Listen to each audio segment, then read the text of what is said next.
Dragons, Heather here, and welcome to my never-ending TBR.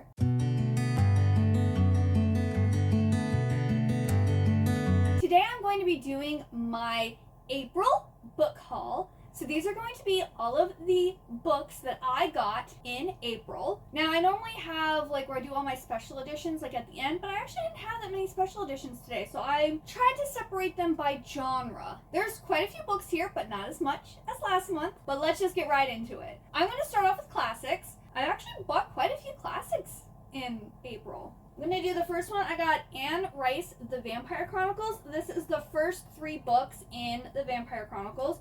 We have Interview with the Vampire Lestat, and The Queen of the Damned.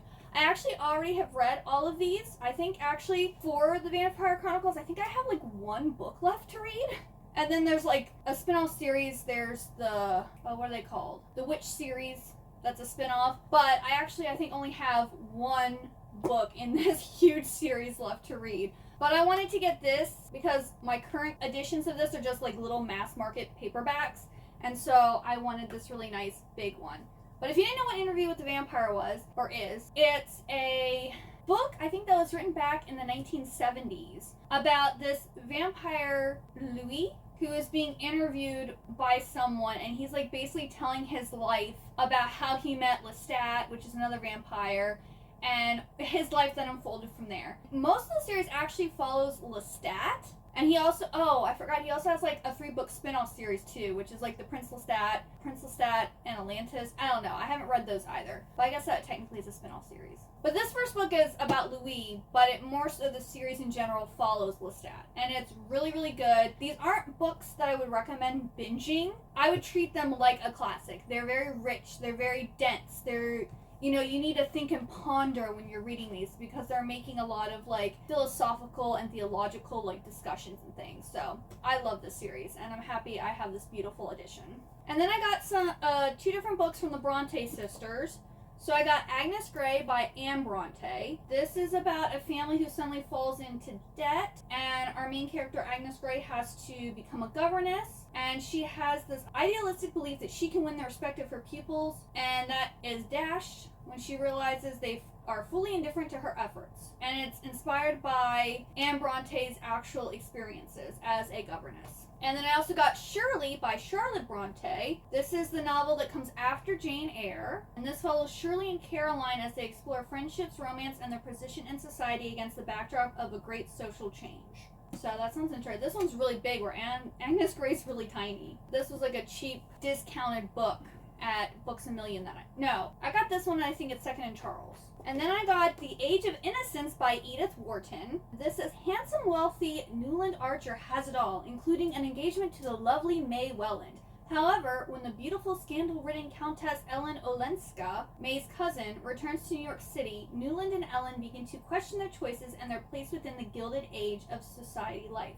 I believe this one was published in 1920, so this is more based on the Edwardian period. I'm really excited to read this one. And then I got 2 Jane Austen novels. I got Persuasion and Sense and Sensibility. I read part of Sense and Sensibility in college. I don't think I had a Jane Austen class. Maybe it was British Lit?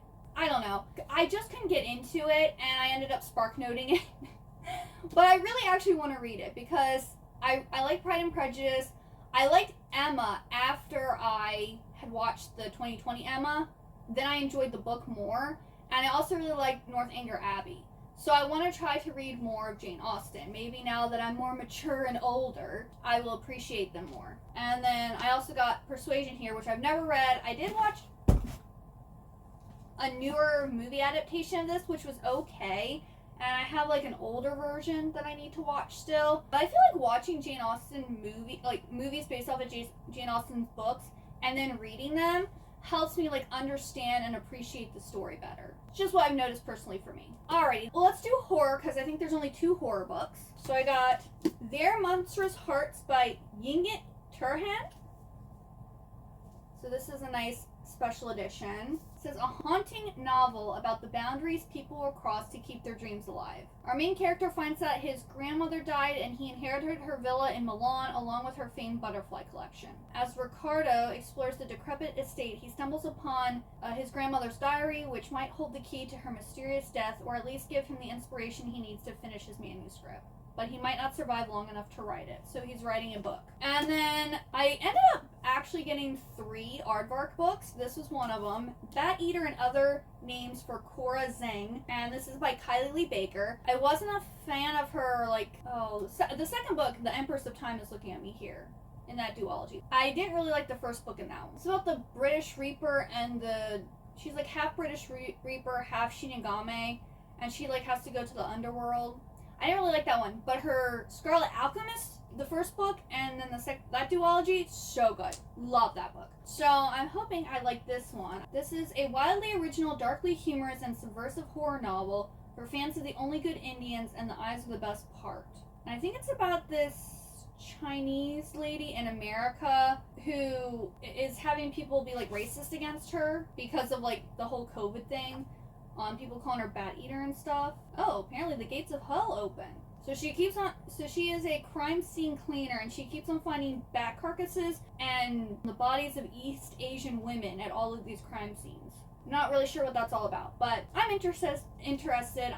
Like I said, I've liked some of her books, and I haven't liked others, so we'll see how this goes. She's really good at the horror elements, I will say that. Her books do kind of gross me out, so there's that. I guess I'll do adult fantasy next. So I think this was the March Illumicrate book. This book is gorgeous. Even if I end up not liking this book, I think I'm going to keep it just because this book is stunning. So this is The Prince Without Sorrow by Maitri Wijesekara? I don't think I said that right now, but look, gorgeous. This is like my favorite color palette of green, like beautiful. And look at the sprayed edges. This is just a beautiful book. Absolutely gorgeous. And even, look at the beautiful, foiling on it. This is probably one of the prettiest books in my collection. Absolutely love it. We also have some end paper artwork here.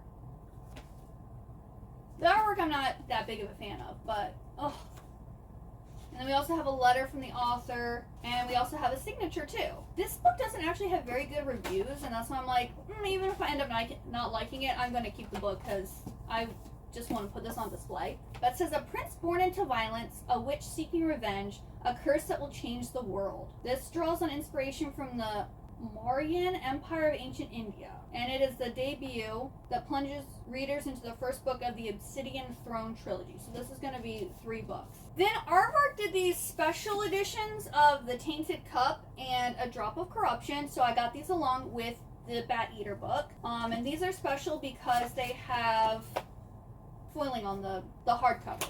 And then, of course, I got 3 bookmarks because you get a bookmark for each of the books that you get. And I've heard really great things about this. This is like a fantasy mystery series, apparently. Foiling. So The Tainted Cup is the first book, and this is by Robert Jackson Bennett. It says, a Holmes and Watson style detective duo take the stage in this fantasy with a mystery twist. And we apparently have the assistant to Anna, who's our Sherlock character, and they find this body, this person murdered, and there's a tree growing out of their body, and they have to solve the murder, but there's also a bigger plot going on here. I've heard nothing but good things about this series, so I'm excited to read it. The 2 romance books that I got, I guess contemporary romance is what you call them. I got the special edition of Wildfire by Hannah Grace. This is the second book in, I don't know what the series is called. The first book is Icebreaker. The cover is, it's okay. And then we have the pretty end paper. It doesn't say anywhere what the series is called. I think they're interconnected standalones because I actually have only read Daydream. Yeah, I've only read Daydream, which is the 3rd book in the series. There are characters in it that I know are from the first 2 books, and actually reading the 3rd one made me want to go back and read the other one, especially this one. I'm really excited for this one because the main character, Aurora, I really liked her, like, personality or whatever in Daydream, so I'm really excited to read this one. But this is about Russ and Aurora, and they have a passionate one-night stand, and then they end up being counselors at this, like, summer camp, and I guess they fall in love. I'm excited for this one. And then this is the last book in Emily McIntyre's Sugar Lake series, which is Beneath the Surface. So I think it's Beneath the Stars, Beneath the Stands, Beneath the Hood, and then Beneath the Surface. So this is the last book. And this one follows Lily and Mason. Lily ran away from Sugar Lake, and her brother sent someone to find her, which is Mason. He is a private investigator in Tennessee, and yeah, it's a romance. So it's, I guess, a girl on the run and a private investigator, and they fall in love. So that sounds pretty good. And I'm not really sure, I guess my next, I'm gonna say it's literary fiction. I think this other one might be a memoir, or I'm not really sure what this next category is. But I got Let's Call Her Barbie by Renee Rosen. This is basically about how Barbie came to be. So I'm guessing maybe it's a memoir or biography about Barbie / Ruth Handler, who's the lady who created Barbie. I don't know, I love Barbie, so I want to read this. I'm interested. I don't know when I'm going to get to this, but I want it in my collection for when I want to read it. And then this one for sure is literary fiction. It's Remarkably Bright Creatures by Shelby Van Pelt. This is the Barnes & Noble exclusive edition, and it has these beautiful edges. I initially wasn't really interested in this, but I really like this edition, and I've heard great things. And I think it kind of is like magical realism, which I've noticed I kind of like that genre. Not all the time, but I've noticed quite a bit that I kind of like it. So I want to give this one a chance. And I think this is about an octopus who helps this lady find her son, or something like that. I'm interested to see how this octopus helps solve like a missing persons case. Alright, next up, Romantasy. So I've got What Lurks Between the Fates by Harper L. Woods. This is the third book in the Flesh and Bone series. And this is a Fae series. We have our main girl character who ends up, I think she brings down the veil between the Fae and the mortal realm, and then she ends up with the Fae and like falling in love. I've only read the first book. I really, really liked it, and I'm looking forward to continuing the series. You know, I'm upset because they're coming out with the fourth book, and it's in hardcover. The first 3 books are in paperback, and the fourth book is going to be in hardcover. How does that make any sense? So I guess I'm going to have to wait for the fourth book to... Because the fourth book is coming out this month or next month? I don't know. Then the local Barnes & Noble, where I live, had an author signing, and so I went and got the author's first 2 books. Well, authors, there's 2. It's Anna Applegate and Helen D'Amico. So I got Blooms of Darkness and Shadows of Ruin. And I also got them to sign each book. And these are apparently spicy romantasies. So it says, 8 Fae fight for my hand in marriage. They're willing to kill for it, but if they discover my secret, my future husband might kill me too. The king of Brookmere has decreed his daughter is to marry, which means despite my protests, he has enacted an archaic tradition summoning powerful Fae from across the land to compete for my hand in marriage, and more importantly, the throne. And so these 8 Fae have to like fight in a daily trial, and I'm guessing she missed, I don't know if it's one of them or someone else, and she falls in love. And I think they also had a 3rd book, but the 3rd book's coming out soon. Yeah, they're currently working on the 3rd book right now.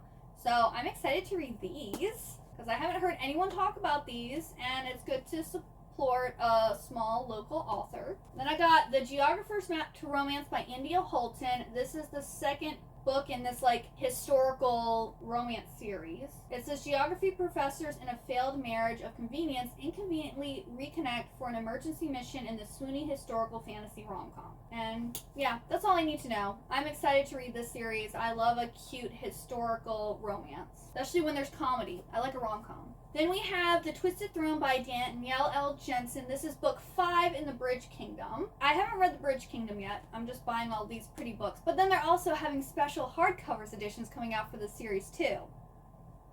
Which means I need to at least read the first book to see if I want to get the hardcover editions too. I don't know why they did that. Why didn't you just come up with the hardcovers first? But anyway. They're like each two books are like a duology, so it like focuses on a different main couple, but it's all set in the same world. This is starting a new couple's journey. This says a princess promised in marriage falls for the wrong brother, and their forbidden love threatens to destroy a fragile peace between kingdoms. Ooh, that sounds good. I like it when it's like someone choosing between brothers or whatever. Then I got This Monster of Mine by Shalini Abeysekara. I thought this looked really pretty. This looks like a really pretty book. I think this is also the adult fairy loot book for April. March or April. I think it was one of those. She goes, she knows the taste of death. He'll stoke her hunger for it. 18-year-old Sarai doesn't know why someone tried to kill her 4 years ago, but she does know her case is closed without justice. Hell-bent on vengeance and now a peditor? A prosecutor who magically detects lies. She returns to the scene of the crime, assigned to work with Tetrarch Kadra. Ice-cold and perennially sadistic, Kadra is the most vicious of the 4 judges who rule the land of Dinye, and the prime suspect in a string of deaths identical to Sarai's attempted murder. And so she believes that Kadra is guilty, but I think they end up falling in love. And I think this is a dark romance. Dark fantasy romance. Because I think this is set in a fantasy world. And then House of Striking Oaths by Olivia Wildenstein. This I think is the 3rd and final book in the Kingdom of Crows series. Yeah, because it says, I can't believe Fowlor's adventures are over. So yeah, this is the final book in this trilogy. And this is about this girl who has the ability to get these keys to awaken the crows or something like that. And if she awakens all of them and like collects them or whatever, then she can have the man she loves and becomes the queen of this world or something like that. I was a little confused by the whole like gist of the book. I did read the first book, I really liked it, and I want to continue the series, but the plot was a little hazy for me, if you will. This is is this Fae? It might not be Fae, but it has, like, Fae vibes. And the last romantasy book is Dark Water by H.M. Long, and this is book 1 of the Winter Sea series. And it's about this girl named Mary, who is a storm singer, and she's faced with servitude to the pirate lord Sylvanus Lur, and she offers her skills to his arch rival in exchange for protection, and that guy is Samuel, and there's like some type of like romance or whatever. So I think this is a pirate romantasy, which a lot of pirate books have been coming out recently. I haven't read any of them yet, but I'm stacked and ready to go when the mood hits me. Alright, and our final category, which is the YA books. So I got The Notorious Virtues by Alwyn Hamilton.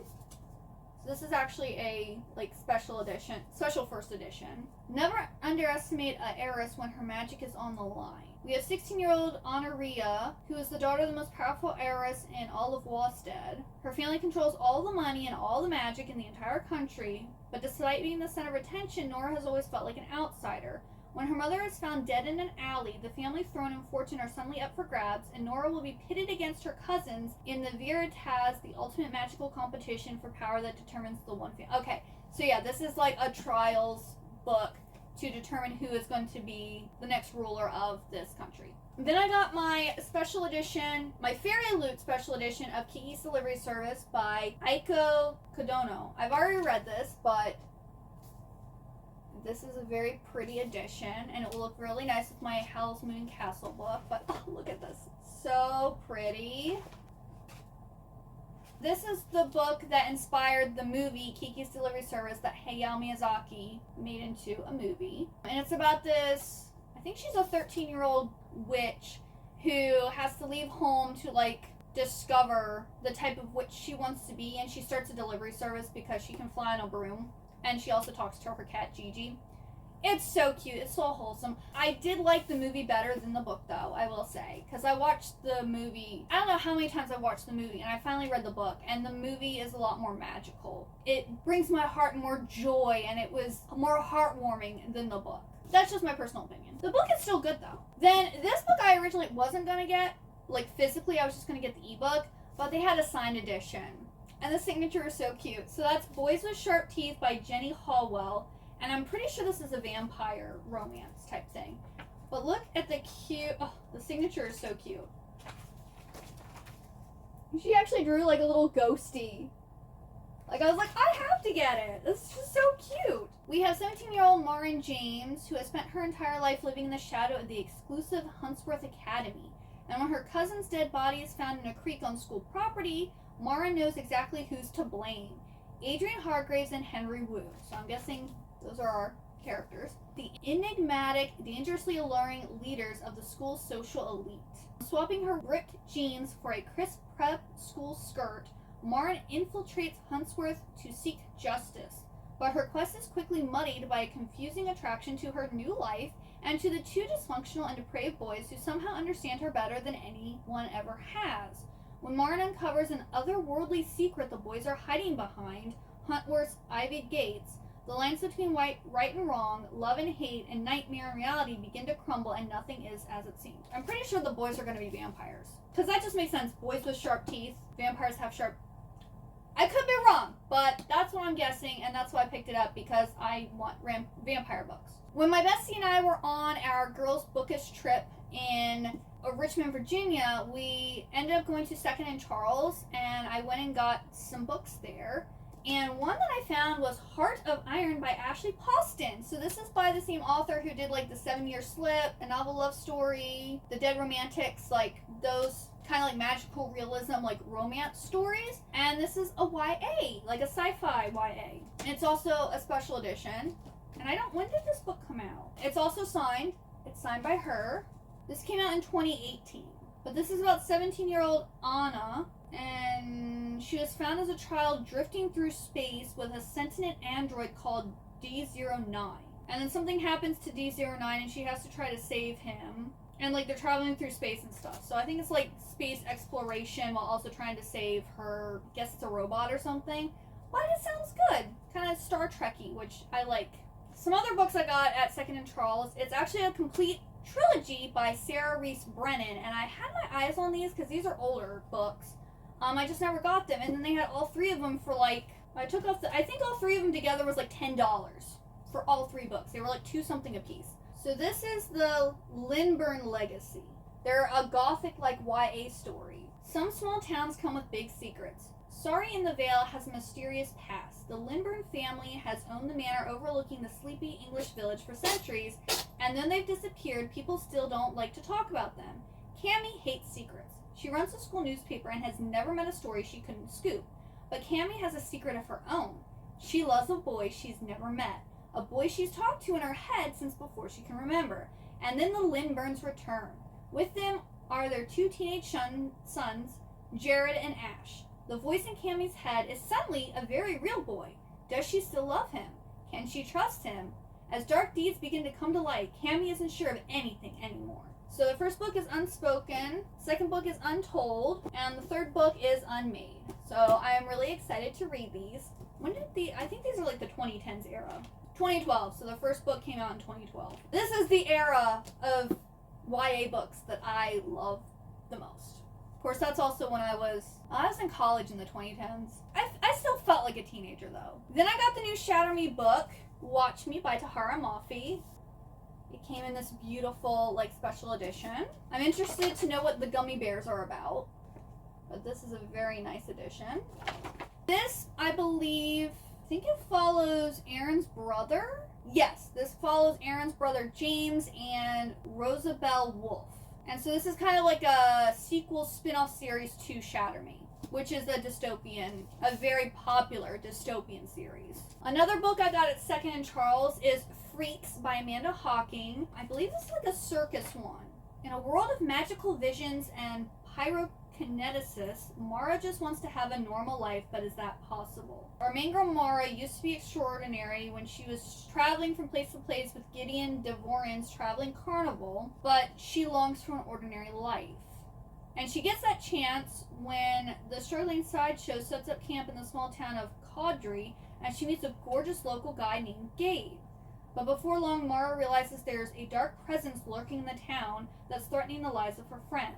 She has 7 days to take control of a power she didn't know she had in order to save everyone she cares about and change the future forever. In the pages of Freaks, Amanda Hocking once again proves her ability to create amazing characters and enchanting worlds that will capture your imagination and never let go. I love Amanda Hocking. I have almost all of her books. I'm still missing a few because some of them she did like indie published. I've had my eyes on this one for a while, so I'm hoping to read this one soon. And then the last two books are part of the Arcana Chronicles by Cressy Cole. This is like a prequel novella short story collection called Day Zero. The Arcana Chronicles is basically an apocalypse series about this event that happens, and like the human population and like animal, like the world is devastated. And we have the major Arcana characters coming to life as these teenagers. Like, they were normal teenagers who didn't realize that they were special. And this focuses on, like, each one of their perspectives on the day that the apocalypse happens. I don't know if it's everyone's perspective, but it's a large portion of the teenagers. And the whole point, it's kind of a Highlander thing where it's like there can only be one left of these Arcana characters. And whoever wins lives until the next culling or whatever when they all rise up again. It's so good. I love the series so far. And then this is book 4. I'm hoping to read book 3 very, very soon. I wanted to read it in April and didn't get to it, so I'm hoping in May I'll be able to read it and continue on with the series because I'm obsessed. But it's one of those series where it's like, I know I'm going to love it, and I'm afraid for it to end now. It's probably my favorite series I'm reading right now, even though I've only read the first 2 books. But they were both 5 stars. Poison Princess, which is the first book, was actually a reread. I was like, I remember loving this book, and yes, I still love this book. And I think it's another one, these were back from like the 2010s era. Yeah, because this one was 2016, so I believe the first one came out in like 2012, 2014, something like that. I have so many books from like the 2010s era when I was like in college, and I didn't have as much time to read because I worked and had college and like had kind of a social life. I wasn't able to read as much for enjoyment, and I like just built up a huge backlog, and I'm still working on them. Working on reading them while also getting new releases and classics and stuff, you know? Those are all of the books that I got in April. Let me know what books you've gotten recently. Also, let me know if you've read any of these books and if you think I'm going to love any of them and should really get on reading them ASAP. Also, if you like this video, please like, comment, and subscribe. I'd really appreciate it. Thank you so much for watching. I hope you had a wonderful good day or night, and I hope to see you next time. Goodbye!